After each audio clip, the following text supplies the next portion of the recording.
यहाँ पे बहुत ही बढ़िया गिवन डे चल रहा है। फिर दोबारा को जाते हुए जिसको उठाने के लिए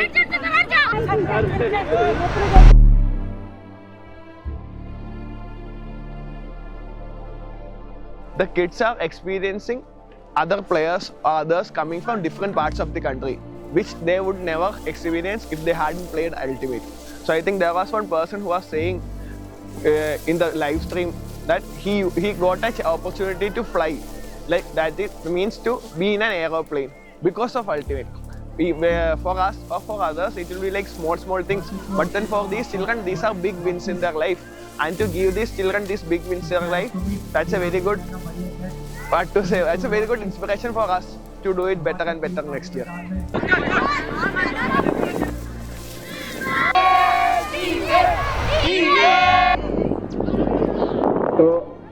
टूर्नामेंट नहीं, मेरे लिए एक चांस है जिसको बहुत संभाल के रखना चाह रहे हैं और ये चांस को इतना अच्छे से यूज़ करना चाह रहे हैं कि अपना पूरा ज़िंदगी इसमें अच्छे खासे से निपाट सकते हैं, क्योंकि इसमें बहुत सारी चीज़ें हमें सीखने को मिलती हैं।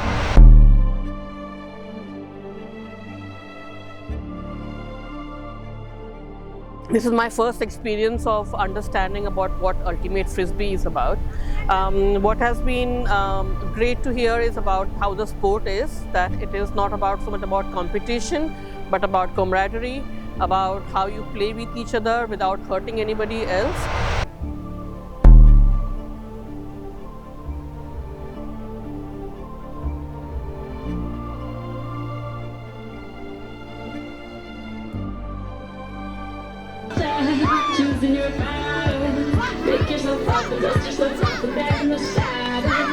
So हम यहाँ पे इतने सारे NGO क्यों लड़ रहे हैं? क्योंकि हमको बहुत सारे डिफरेंट फ्यूचर है। पेरेंट्स को कन्विंस करना है, इतने बोलना है, छोड़ दीजिए, हम उसको सेफ्टी करेंगे। आप फ्री है। मिलेगा एक पर्सन जो आके मेरे को बोले कि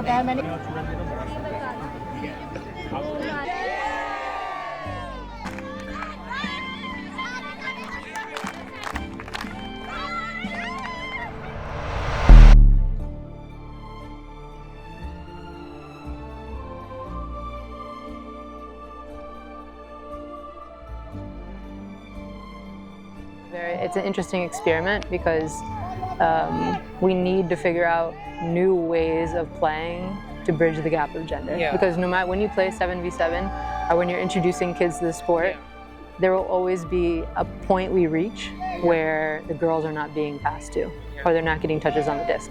So the whole design of this day was how do we make sure girls get equal touches on the disc with the boys? So you have to bring it down to 2v2. In India, like we play mixed gender Ultimate, but in reality we don't. We usually pass those players who is really good and who know how to play. So in 2v2 we try to build a connection between those players, and in same structure we try to put that in 4v4 so that they can play mixed Ultimate. And also in 6v6 also we can see there is some changes. Now they are using their buddy players who is opposite gender, and they are using the opposite gender to make the play. 2v2 में ऐसा था कि वो लोग देख सकते थे। 2v2 में मतलब 4 ही थे, इसलिए आसानी से पास मिल रहा था। और 4v में ये था कि मतलब वो लोग विश्वास कर सकते, भरोसा करते थे हमारे पर कि लॉन्ग डालूंगा तो ये पकड़ेगी या पकड़ेगा, क्योंकि उसमें हम टीम वर्क कर रहे थे। जैसे फर्स्ट मेरा वो जो है ना पार्टनर, वो भैया और मेरा कॉम्बिनेशन अच्छा मिल रहा था। कि बॉयज अलग खेलते, गर्ल्स अलग खेलती है, इसमें मिक्स जेंडर होके खेलना पड़ता है। मतलब एक दिन ऐसा मिलता है जो सबसे दोस्ती कर सकते, सबसे बोल सकते हैं, चाहे वो हमारे दोस्त हो या ना हो। इसलिए ये चीज़ बहुत अच्छी है और एक्टिविटीज़ इतनी सारी मिलती हैं करने को कि क्या बताएं, खुश हो जाता है एकदम दिल। बहुत ज़्यादा फोर्स किया जाता था कि फ्रिस्बी क्यों खेलते हो, फ्रिस्बी खेलने के लिए मत जाया करो। ये लड़के लड़की एक साथ होना बहुत बुरी बात होती है। एक दूसरे को जब तुम टच करते हो एक दूसरे को, वो अच्छे नहीं होता है। गांव वाले बुरा सोचेंगे, पंचायत वाले अलग सोचेंगे, मतलब और हमें गेम खेलने से बहुत रोका जाता था, लेकिन हमने उसके लिए संघर्ष किया। हमने परिवार को समझाया, गाँव वालों को समझाया, जब जाके हम यहाँ पे आ पहुँचे हैं। और हमने यहाँ पे खेल के बहुत सारे इंस्पिरेशन बनाए हैं और बहुत सारे चीज़ें सीखी।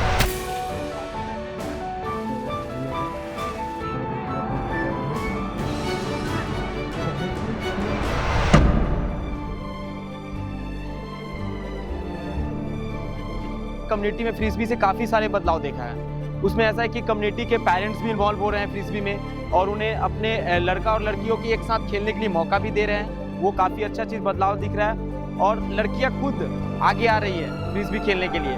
और वो जो हमारे कम्युनिटी में एक प्रॉब्लम था कि पहले बच्चे एक दूसरे का हाथ भी नहीं पकड़ते थे, वो अभी फ्रिस्बी एज अ गेम जब बच्चों को खिला रहे हैं तो बच्चे अब खुद से एक दूसरे का हाथ पकड़ रहे हैं। तो वो काफ़ी बड़ी चेंज है हमारी कम्युनिटी में कि मतलब फ्रिस्बी के गेम के द्वारा ही मतलब लड़कियों को घर से बाहर निकलने दिया जा रहा है, जो कि मतलब मैं खुद हूँ उसका प्रूफ कि हम लोग भी है ना, हम लोग मतलब पहले तो घर से बाहर नहीं जाते थे, लेकिन एनजीओ में जुड़े उसके बाद हम लोग मतलब फ्रिस्बी खेलना चालू किया, उसके बाद हम लोग घर से बाहर निकल के जाने लगे। पेरेंट्स को एक ऐसा माहौल मिल रहा है। दूसरा जो जेंडर वाली बात है कि लड़के और लड़कियाँ एक ग्राउंड में कैसे खेलते हैं, तो वो भी मतलब पेरेंट्स ने पहले तो बहुत आवाज़ उठाई कि ये क्या है, लड़के लड़कियां ग्राउंड में खेल रहे हैं, लेकिन जब उन्होंने खुद इस गेम को देखा कि इसमें कुछ नियम कायदे हैं और बच्चे उसको फॉलो कर रहे हैं, तो उनको ये समझ में आया कि पेशेंस कितना बढ़ रहा है उनके अंदर। यदि कोई चीज़ गलत हो रही है ग्राउंड में होते हुए तो बच्चे कैसे डील कर रहे हैं उसको, तो ये सब जब हमने उनके पेरेंट्स को समझाया तो काफ़ी समझ में उनको इस चीज़ की बनी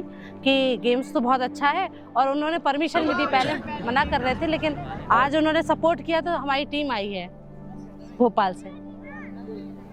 मैंने खेलना स्टार्ट किया था, जो मैंने सीखा है I always try to pass it ahead. अभी मैं यहाँ पे इस टूर्नामेंट में जीके केजी का कोच हूँ, और जब वो खेलते हैं ना, एक साथ रहते हैं, जो टीम का इन्वायरमेंट है वो उनको खुश देख के ना मुझे बहुत खुशी होती है कि हाँ यार मैं उनके लिए कुछ कर पा रहा हूँ। तो that is a thing that I want to pass it ahead, like to all the participants here, and they enjoy the tournament. It's bringing gender into sports. It is looking at transformative sports. It is not looking at sports as just sports, but sports as also a means of changing your own thinking, changing your gender perspectives, appreciating the other person. I think it's overall making people better human beings and much more aware and much more empowered and also much more confident beings.